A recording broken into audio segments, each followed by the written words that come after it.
Bienvenidos a Ciencia 360, el programa donde tienes la oportunidad de contestar tus preguntas a través de investigación científica y teológica.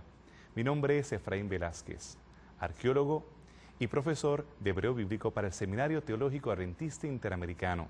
Y tenemos el privilegio de tener nuevamente entre nosotros al doctor José Cardé, profesor de la Universidad de Puerto Rico, recinto de Aguadilla, y profesor adjunto de la Universidad Adventista de las Antillas. Es un privilegio de tenerle nuevamente y gracias por aceptar la invitación. Un placer, como siempre. La última vez nos dejó fascinados con el tema del calentamiento global y queríamos saber tal vez algunos consejos que usted pudiese contribuir con nuestros televidentes acerca de cómo nosotros acercarnos al tema del calentamiento global y cómo evitar que se siga acelerando el mismo. Muy bien. Pues en la línea de evitar el conformismo, que todo el mundo dice, pues como nadie se preocupa, yo no me tengo que preocupar, la revista Times de abril del 2007 presentó un artículo donde mostraba unos 50 estrategias en las que todo individuo puede aportar a tratar de reducir un granito de arena en el calentamiento global. Hay varias de ellas, como por ejemplo el diseño de casas inteligentes, el planificar vuelos en avión que sean directos, sin escalas, para evitar el consumir combustible. Y hay dos de ellas que me interesan muchísimo enfatizar un poquito. Una de ellas la encontré sumamente curiosa. La diseñó la compañía UPS, y es que ellos estudiaron las rutas por donde sus guaguas color marrón viajan y notaron que al detenerse en semáforos, teniendo que girar a la izquierda, por lo general tienen que detenerse en el semáforo y esperar que la luz le cambie a su favor para girar. Así que ellos rediseñaron esas rutas utilizando todo el tiempo virajes a la derecha. Como sabemos, uno se detiene en una intersección, solamente mira y no tiene que detenerse. Si no viene en vehículo, rápido vira. Así que ellos entonces restablecieron, reestructuraron sus rutas de manera que sus conductores pudieran utilizar rutas de este tipo y así reducir la cantidad de combustible que consumían. Sí, estamos hablando de unas compañías de Norteamérica que lleva paquetes y cartas a diferentes partes de la nación y diferentes partes del mundo, la cual utiliza estos autobuses o estas camionetas de color marrón, la cual me imagino que consumirá mucha gasolina, mucho combustible para llegar a sus diferentes destinos. Pero usted me dice que con el solo hecho de ellos virar hacia la derecha, ellos estaban teniendo un ahorro significativo. Ellos estudiaron y por lo menos determinaron que ahorraban combustible y que aportaban a reducir el calentamiento global.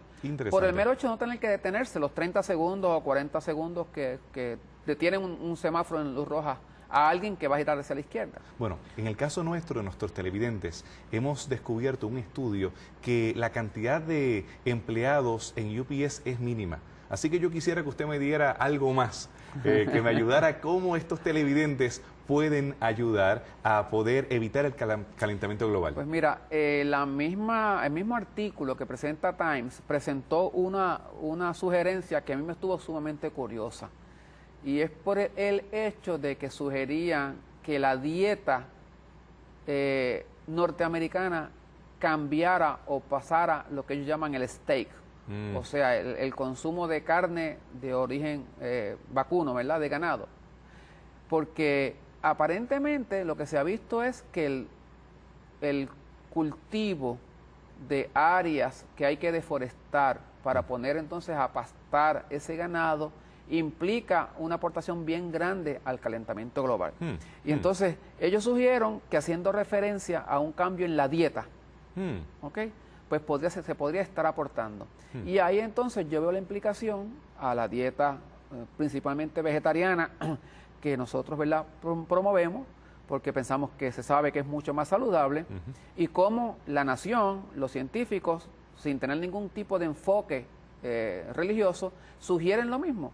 Dejemos la dieta a base de carne roja en este punto para ayudar a economizar energía. Entonces, y a reducir el calentamiento global. ¿Usted me quiere decir que nuestros amigos televidentes en su mesa ya ellos pueden estar ayudando a evitar el calentamiento global? Es correcto. Y debo mencionar que si en Norteamérica se consume mucha carne de res, mucha carne de cerdo y elementos, el mismo pollo y demás, en Centro y Sudamérica, nuestros amigos especialmente de Sudamérica, ellos consumen mucha carne también y tenemos muchas áreas que son desforestadas. Entonces, ¿cómo es que nosotros podemos comparar el consumo de carne ayudando al calentamiento global y esta dieta vegetariana que usted está sugiriendo? Bueno, ¿cómo se contrastan?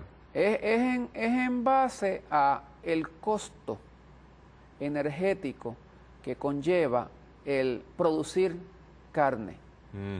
El costo al planeta que conlleva el producir carne. Por ejemplo, 40% del grano que se produce en el mundo, va a alimentar ganado de carne. Wow. En Estados Unidos, el 70% del grano de soya que se genera va a alimento de animales. 70%. Matemáticamente se ha visto que eso daría más o menos 5 veces más si se usara para alimentar humanos. Así que sería multiplicado por 5 lo que ahora está alimentando una persona, pudiese alimentar 5 personas. Si esos granos, en vez de dirigirlos a alimentar animales para producir ganado, se usaran directamente en la dieta de seres humanos. O sea, en otras palabras, que estamos por generar carne quitándole alimento a 5 humanos para que solamente uno consuma carne en su mesa. Eso es en Estados Unidos. Hay otro concepto interesantísimo que yo encontré repasando para este tema, y es el concepto ecológico. No tiene que ver nada religioso. El concepto ecológico de los niveles tróficos. Hay una ley en ecología que se conoce como la ley del 10%.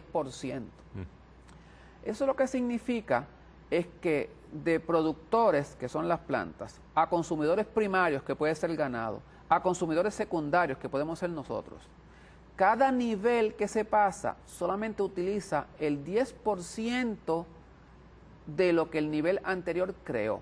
Me explico. Si yo comiera carne, pues yo de un animal que digamos pesa 600 libras, lo único que yo podría utilizar para mi beneficio son 60 libras. Porque las otras 540 libras van a estar en ¿qué? Hueso, piel, cuernos, vísceras, pezuñas, o sea, estructuras que el animal invierte energía en construirlas, pero que a mí, como segundo consumidor, no me ayudan en nada. Así que yo solamente utilizo un 10% cada vez que subo un nivel. Eso es ecología, eso es una ley de ecología. Así que, ¿qué me dice eso? Es mejor yo ir directamente al productor primario y voy a consumir más, a recibir más energía directamente de él, que si paso a un segundo, o sea, a ser un segundo consumidor después del que el primario se alimentó del productor.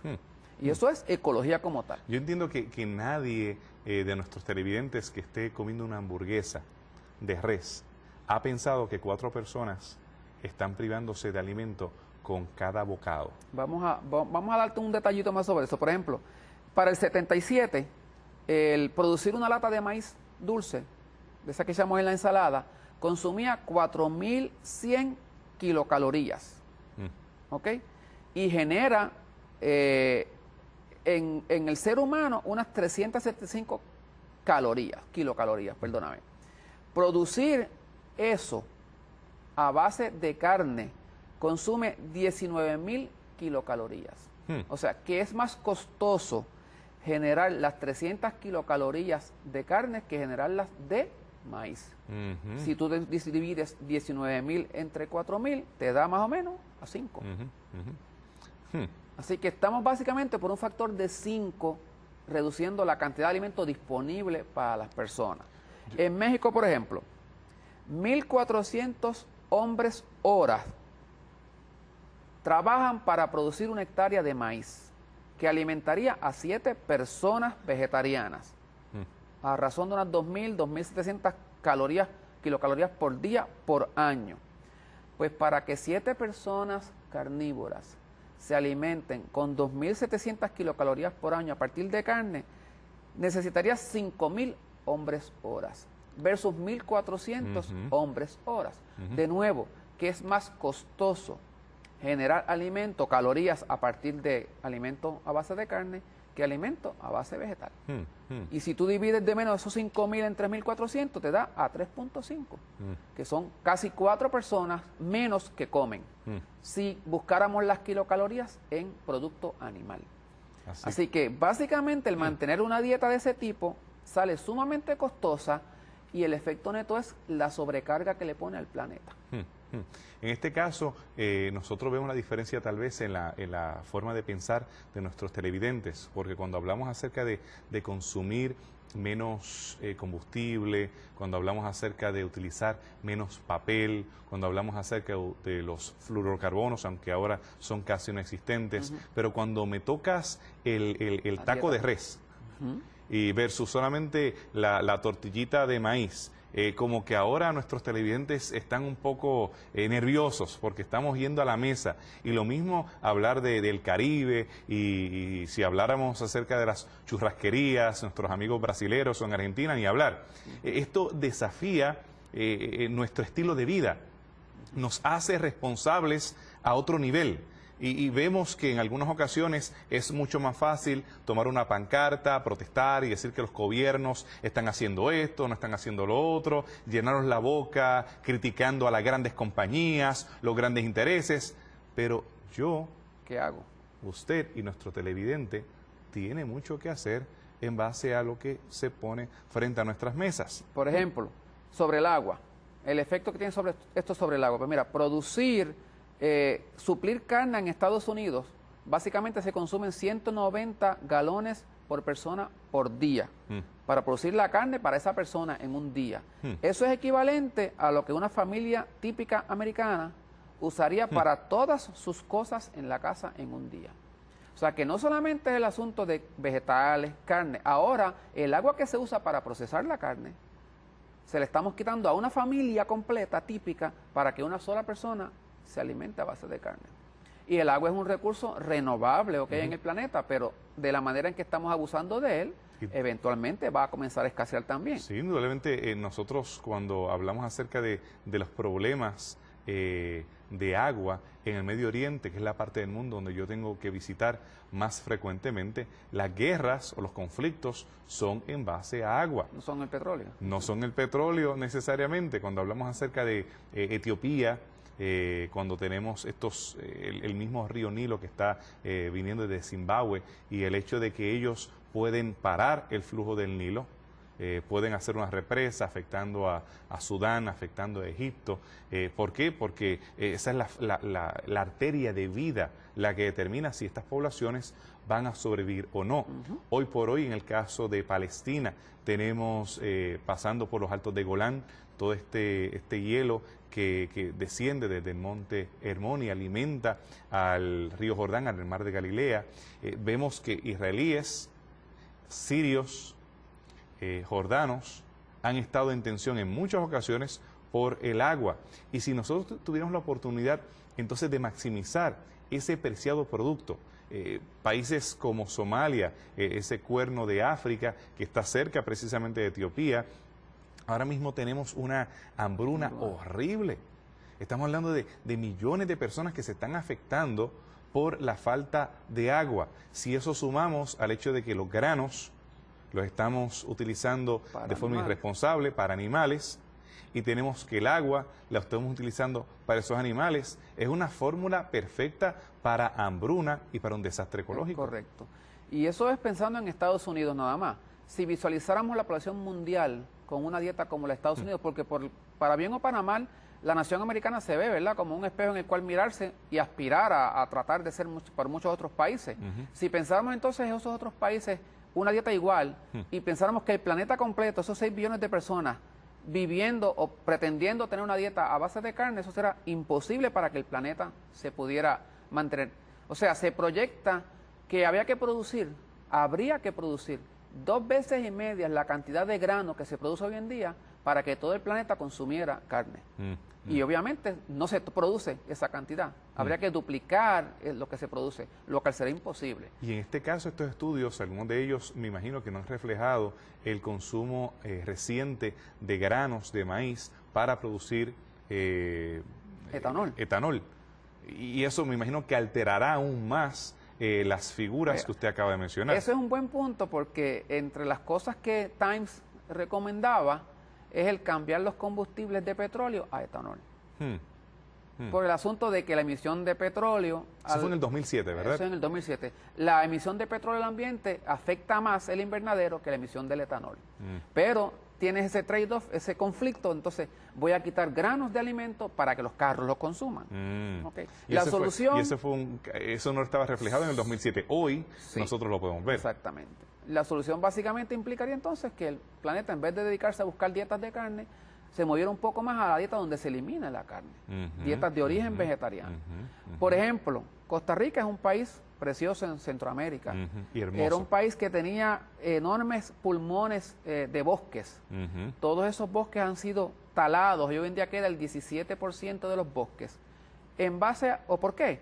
Pues básicamente porque la nación americana no puede producir la carne que consume. Y entonces ha ido a buscarla a otros lugares para que se la produzcan. Siendo una fuente de divisas rápida, pues el país deforesta, cultiva ganado y vende la carne en Estados Unidos. ¿Pero a costa de qué?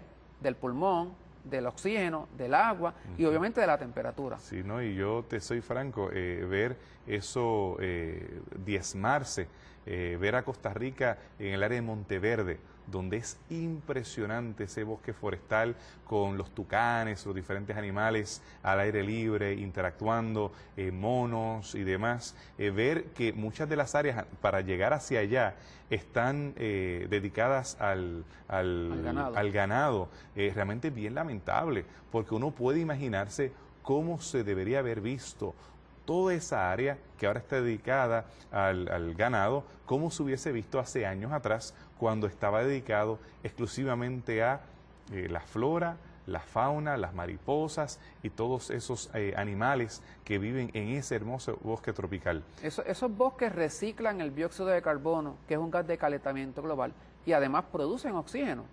De la misma manera retienen humedad, lo que reduce la temperatura. Pero al tú eliminarlo, estás tirando la ecuación hacia el otro lado. Y estamos hablando de Costa Rica, que es uno de los países más responsables con su ecosistema, porque Costa Rica es muy responsable con su sistema. Otros países que no tienen tanto control, como el caso de Haití, por ejemplo, que la deforestación ha sido indiscriminada en una forma horrible. Y tenemos el caso de Brasil, que tenemos muchas áreas, especialmente en el sur, los gauchos, áreas que eran áreas de bosque, que han seguido talándose poco a poco para precisamente darle espacio a las vacas. Correcto. A veces la estrategia con la que deforestan también es malísima, porque para yo deforestar responsablemente tengo que invertir. Pero para yo deforestar irresponsablemente solamente tengo que prender fuego al bosque, dejar que el bosque se consuma, los animales sufren, se mueve todo el mundo, se pierde un montón de hábitat. De esa manera, económicamente hablando, pues me sale más económico, pero ¿qué daño le estoy haciendo al planeta? Para que tengas una idea, por ejemplo, un hamburger, que ahorita lo mencionaste, en Costa Rica, provoca la destrucción de 55 pies cuadrados de bosque tropical. Esa destrucción libera 165 libras de dióxido de carbono, un gas del invernadero, al ambiente. Así que, estamos haciendo un hamburger, según se consumen o se fabrica carne para tantos hamburgers, te imaginarás cuánto bosque estamos eliminando, cuánto dióxido de carbono estamos tirando al ambiente, que no se recicla, y cómo se va a afectar la temperatura del planeta. Así que recomendamos a nuestros amigos ticos seguir comiendo gallo pinto, que no es el pollo, se refiere solamente los granos, el frijol, tener su plátano, un desayuno exquisito que no necesita la hamburguesa norteamericana. Exactamente. ¿Qué nos esperará? Pues básicamente no debemos decir que nos espera, ¿qué estamos viviendo ya? Estamos viendo son los efectos climáticos que mencionamos en la vez anterior. -huh. Estamos viviendo cambios en el comportamiento de la vida silvestre. -huh. Estamos viviendo cambios en el comportamiento de la fauna. Estamos viviendo cambios en el comportamiento de la flora. Estamos viviendo cambios en el comportamiento de la fauna. Estamos viviendo cambios en el comportamiento de la vida silvestre. se mueven a lugares donde antes no estaban, los venados llegan a las ciudades con las enfermedades que traen, ¿okay? Las aves se mudan de un lugar a otro, entonces si las aves se van, eso es una forma natural de controlar las plagas. Pues ahora esa ave se va porque dañaste su ambiente, esa plaga ¿quién la controla? Pues entonces hay que usar métodos químicos para controlarla. Por ejemplo, esa irresponsabilidad la podemos ver en algunos gobiernos. Para los años 70 se producía el DDT.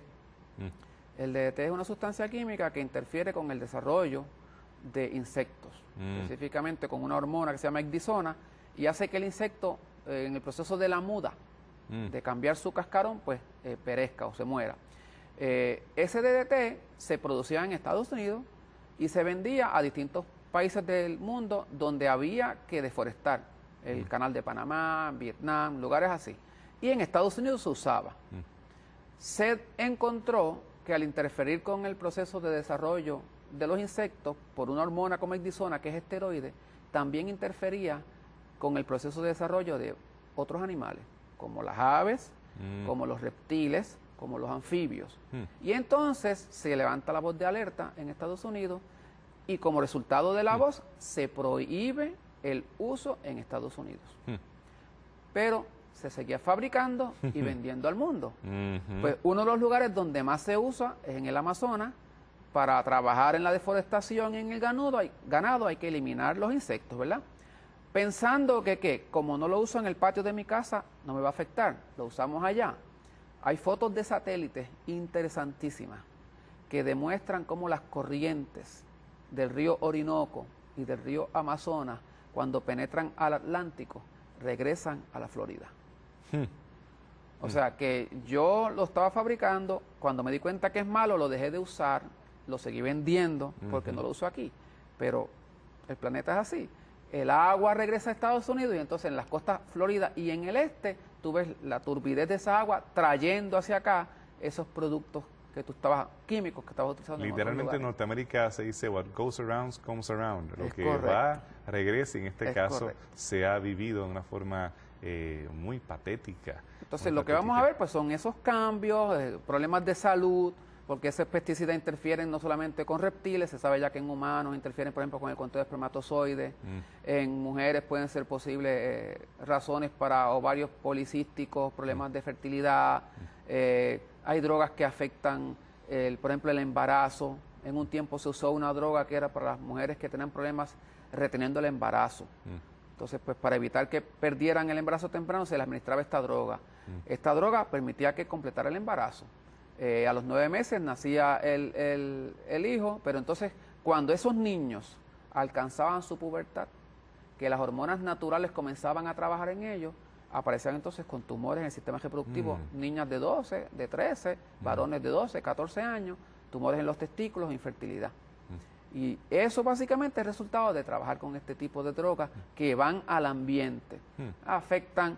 Hoy en día se sabe, por ejemplo, que en las grandes ciudades, donde hay mucho consumo de pastillas anticonceptivas, el metabolismo procesa esas drogas, esas hormonas, y pasan a los desagües, porque se producen en la orina de las mujeres, van a las alcantarillas, y se sabe que donde esas alcantarillas desembocan en los riachuelos, los peces que están en ese lugar tienen problemas reproductivos.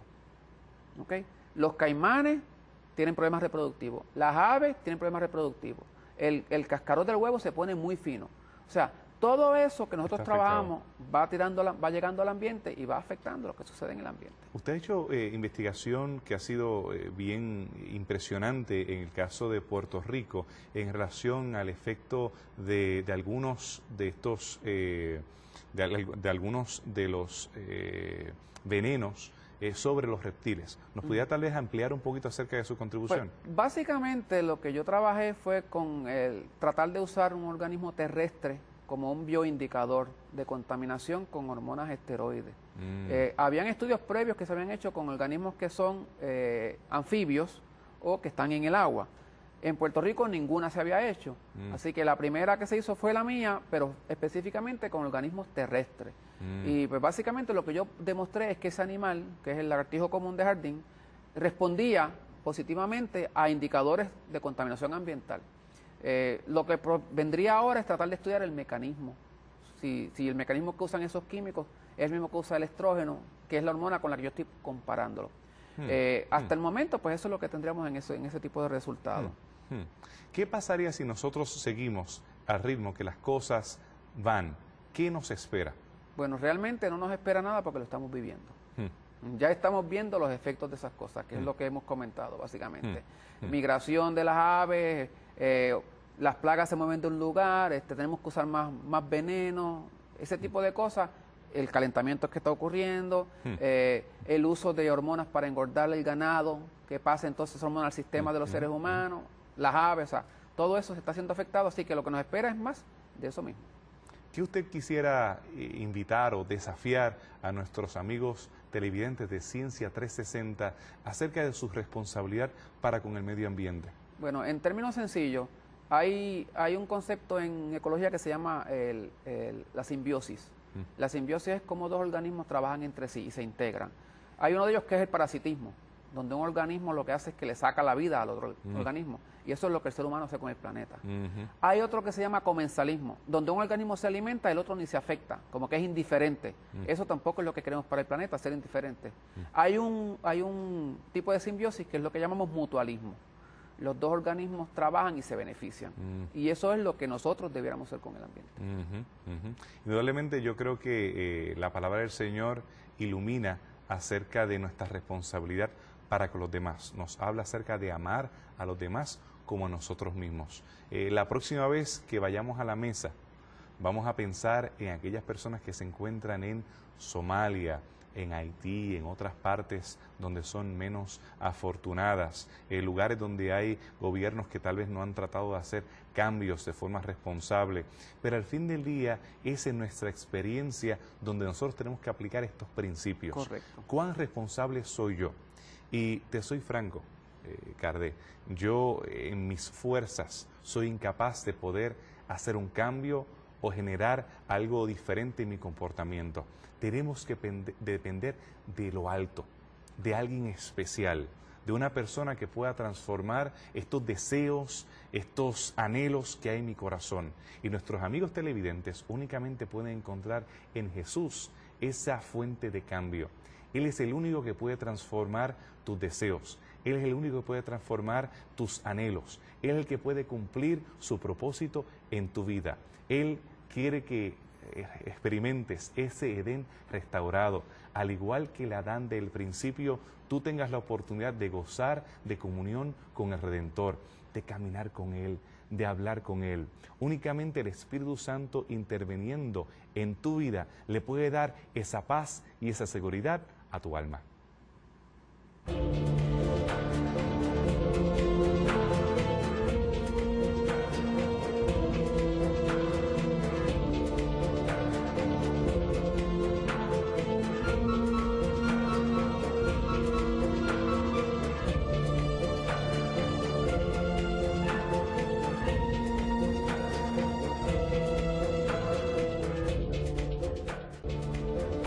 Ellos estaban teniendo un ahorro significativo. Ellos estudiaron y por lo menos determinaron que ahorraban combustible y que aportaban a reducir el calentamiento global.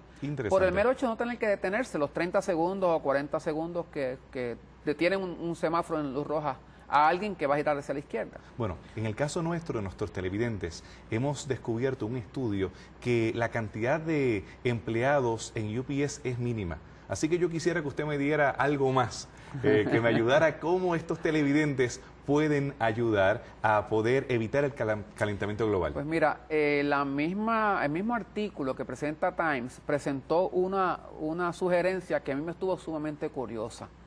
Y es por el hecho de que sugerían que la dieta norteamericana... José Cardé, profesor de la Universidad de Puerto Rico, recinto de Aguadilla, y profesor adjunto de la Universidad Adventista de las Antillas.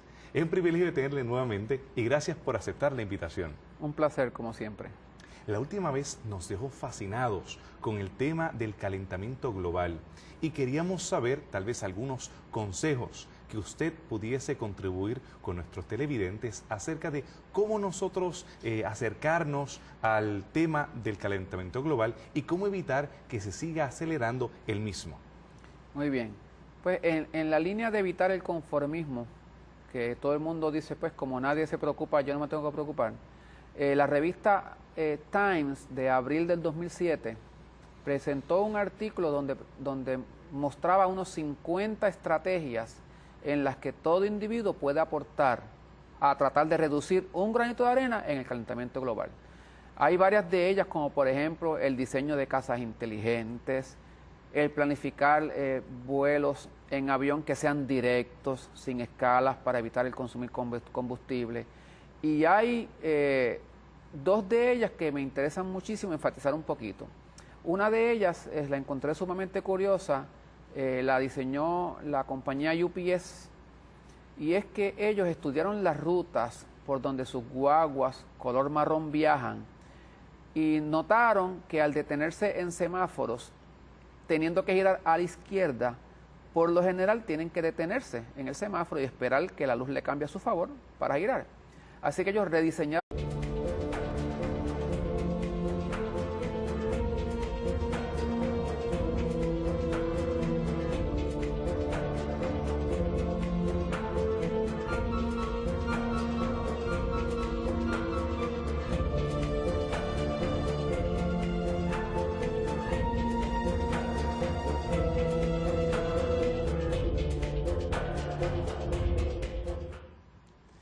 Bienvenidos a Ciencia 360, el programa donde tienes la oportunidad de contestar tus preguntas a través de investigación científica y teológica.